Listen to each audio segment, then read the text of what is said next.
have much to keep me occupied, old thought patterns start to creep back in, and as soon as I start talking about it, the flashback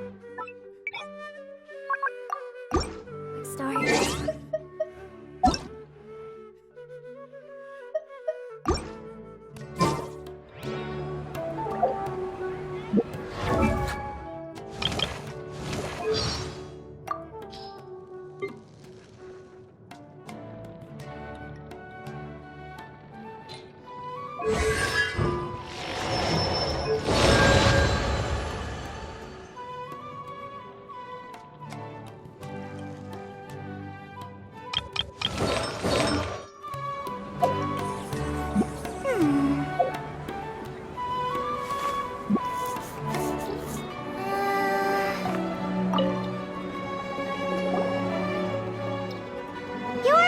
Actually Nahida, aren't you?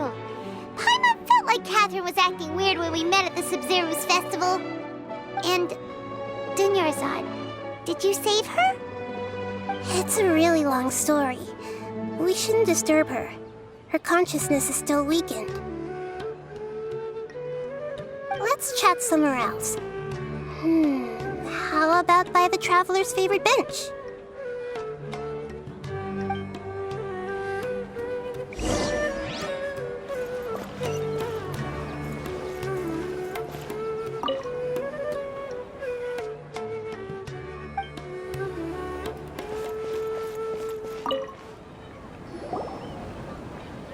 What's going on?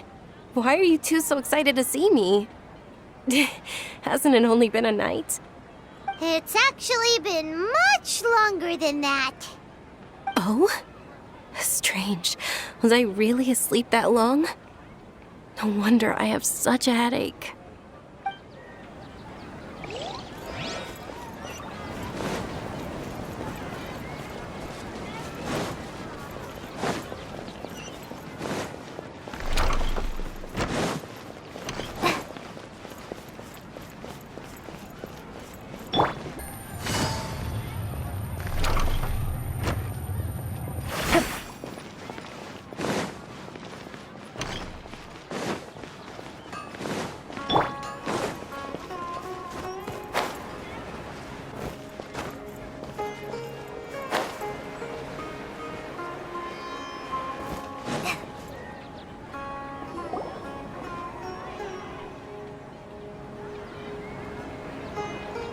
Let's talk about Dunyarzad first. It's such a relief that she's all right. After we parted on the last day of the Sub-Zero's festival, I left the city and saw what the Traveler had described. Among the countless dreams, I found one that was growing fainter and fainter. This proved my suspicion. Once Dunyarzad could no longer bear the Akasha harvesting her dreams, her consciousness began to dissipate. But this also meant it escaped the Akasha's control. Such a small fragment of consciousness can't last for very long, though. It will return to its original dream, where both will gradually fade until they completely disappear. I used all the power I had to keep her dying dream alive as long as possible, but it still wouldn't have lasted for much longer if it hadn't been for you two breaking the samsara. So it looks like we did manage to save Dunyarzad in the end. And not a moment too soon. Huh? Why are you two smiling so happily? I thought you'd be so moved that you'd start crying. I need to spend more time observing human emotions. Both are fine. Everyone reacts differently. All right. You two must have a lot of other questions for me, right? After all, you saved my faithful believer. As your reward, I will answer any and all questions. At the Avidia forest, there was this incense that made the Traveler fall unconscious and dream of a huge tree and a red sky. You also heard someone's voice, right? It said world and forget me. Yeah, so you do know! We've been wanting to ask you what that was about, and if the red sky was related to Conria. It seems like the traveler established a connection to Irminsul. That was a message left by Greater Lord Rukkhadevata's residual consciousness in Irminsul. Perhaps her last memory before she died.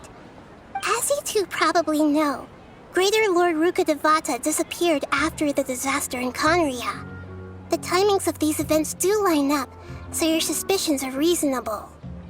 A message from Greater Lord Rukkhadevata? We thought it was from the Scarlet King. The Scarlet King? That god who died even longer ago? Some present-day desert dwellers still worship him. You probably just heard some of their conspiracies. Okay, so what does the message mean? I still haven't managed to decipher it. Even the Akasha isn't currently capable of doing that. Greater Lord Rukkhadevata's residual consciousness in Irminsul seems to be contaminated with something that has a very dangerous aura to it. Many devoted scholars go mad as soon as they connect their consciousness. I've warned the academia about this many times, but people still keep falling victim to it. But I believe this is the key to saving Irminsul. That's why I've kept trying to decipher it. So the tree in the vision was Irminsul? Oh, Tainari also said that Irminsul is sick! Is it because of the contaminated consciousness? But even if you can't figure out what that vision was all about, it seems like our search for you was all in vain. The traveler wasn't affected after coming in contact with that consciousness. I've never seen anyone like that. With you here, we may have a chance at deciphering it. No, we must decipher its secrets. I've already eliminated all other factors that might affect Irminsul. This is the only one left. This puzzle has life and death at stake. It could determine Irminsul's fate, as well as Tevat's. To be accurate, I'm using the Akasha as a medium to occupy Catherine's consciousness. How did you do that? Poor Catherine. Does this mean you can also occupy other people's consciousnesses? Theoretically, I can enter anyone's mind as long as they're wearing their Akasha terminal. The Akasha is the legacy of Greater Lord Rukkhadevata. As Lesser Lord Kusanali and the first Akasha terminal, my consciousness has always been linked to the Akasha. I've always respected my people's free will, so I've never actually occupied their consciousness. When necessary, I just borrow this bionic Snezhnayan puppet. Hold on. Did we just learn some deep, dark secret? So Catherine is... No wonder Paimon felt something was off about her. What about your own body? Why do you need to borrow other people's? Don't you live in the sanctuary of Surasthana? That story begins a long time ago. After Greater Lord Rukkhadevata disappeared, the sages found my newly born self and took me back to Sumeru. At that time, I was young and weak. The sages kept me in the sanctuary of Surasthana, ostensibly for the sake of protecting me. But I've hardly heard from them since. However, I do understand that they had hoped to find Greater Lord Rukkhadevata instead of me, a symbol of her passing. So, the sages basically put their new Archon under house arrest? How dare they! Why don't you teach them a lesson, Nahida? In some ways, they aren't wrong. Greater Lord Rukkhadevata was omniscient and omnipotent.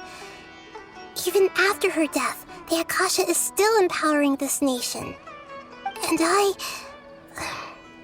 I'm still really far away from being able to call myself the God of Wisdom.